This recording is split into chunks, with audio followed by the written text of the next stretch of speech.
गांधी जी के दिशा निर्देश पर यह संगठन सृजन का कार्यक्रम चल रहा है। ये 4 राज्यों में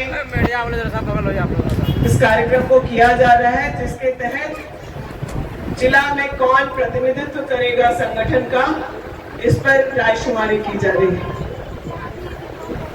इसमें सभी लोग अपने अपने मंतव्य को आदरणीय प्रभारी जी को अलग से बताएंगे। ये पूरी प्रक्रिया कैसे चलेगा उसके बारे में हम लोगों के आज के मुख्य अतिथि कहें या इस जिला में राहुल गांधी जी के प्रतिनिधि बनकर के आए AICC के ऑब्जर्वर, बहुत पुराना उनका संगठन का इतिहास रहा है, चाहे वो सांसद के रूप में, MLA के रूप में और संगठन में AICC कई राज्यों का प्रभार उन्होंने देखा है। और प्रवासी मजदूरों के लिए खास करके उनका जो काम है वो ऐतिहासिक है। देश विदेश सभी जगह उनके किए हुए कामों का चर्चा है, महत्व है और मजदूरों के लिए उन्होंने बहुत कुछ किया है। आज हम लोगों के पास एक बहुत बड़ा मौका है जब हम लोग, और इसके लिए हम लोग धन्यवाद भी करते हैं आदरणीय राहुल गांधी जी की सोच के बारे में। ऐसा पहले कभी नहीं हुआ कि जब बूथ और पंचायत और प्रखंड के लोगों से कोई कांग्रेस पार्टी का इतना वरिष्ठ नेता उनके बीच आकर प्रखंड जाकर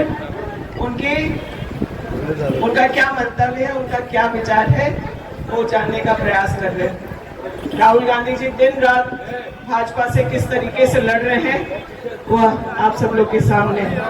किसी दिन बिहार में यात्रा कर रहे हैं, तो किसी दिन यूपी में जाकर अपने क्षेत्र का काम कर रहे हैं, किसी दिन हरियाणा में है, किसी दिन गुजरात में है। अभी गुजरात में जो इस प्रक्रिया से चुन करके अध्यक्ष बने, उन लोगों का जब प्रशिक्षण का शिविर हुआ तो आदरणीय खड़गे जी और राहुल जी खुद उस कार्यशाला में गए और आगे की लड़ाई कैसे लड़नी है उसके बारे में उन्होंने वहाँ लोगों को बताया, समझाया। अब तक का सबसे सशक्त नेता कोई है तो हम लोगों के आदरणीय राहुल गांधी जी हैं।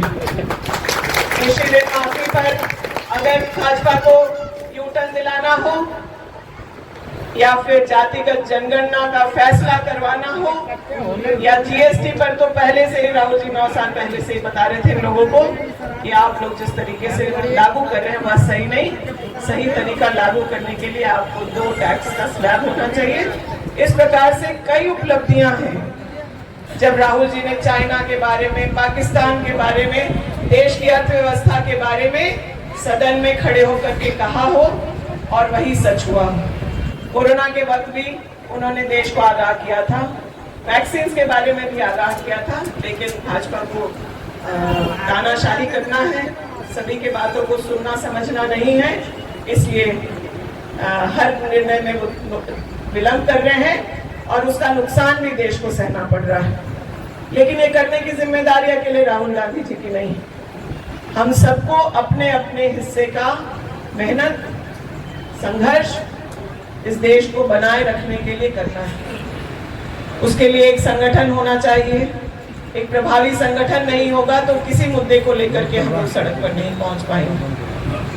हम लोग आज झारखंड में सरकार में इसलिए आ पाए क्योंकि हम लोगों का संगठन मजबूत था, संघर्षशील था और उसका नतीजा है कि आज तो देश में सिर्फ 4 राज्यों में ही हैं हम लोग, उसमें झारखंड में भी कांग्रेस इसलिए है तो गठबंधन की सरकार है। हम बहुत समय नहीं लेते हुए आप लोगों से यही आग्रह करेंगे कि इस प्रक्रिया में आप सभी हिस्सा लें,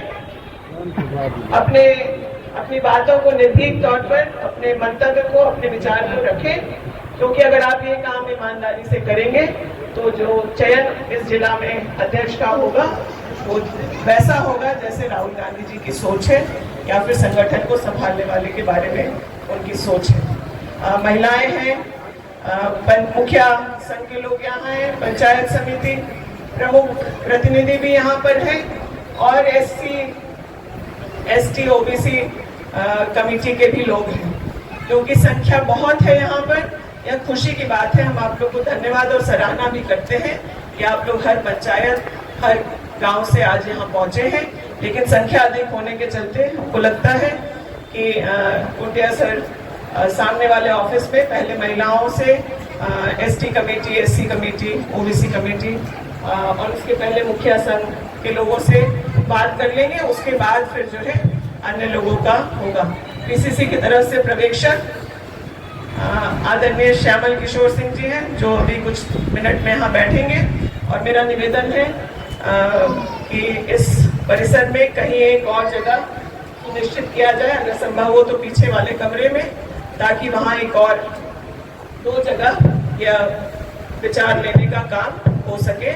उसकी व्यवस्था हम लोग करते हैं सर, लेकिन मैं बहुत सम्मान के साथ आपसे आग्रह करूंगी कि आप अपने विचारों से हम लोगों को अवगत करें और ये संगठन सृजन के पीछे की पूरी क्या सोच है उससे हमारे महगामा प्रखंड के समर्पित पदाधिकारियों को उससे अवगत करें।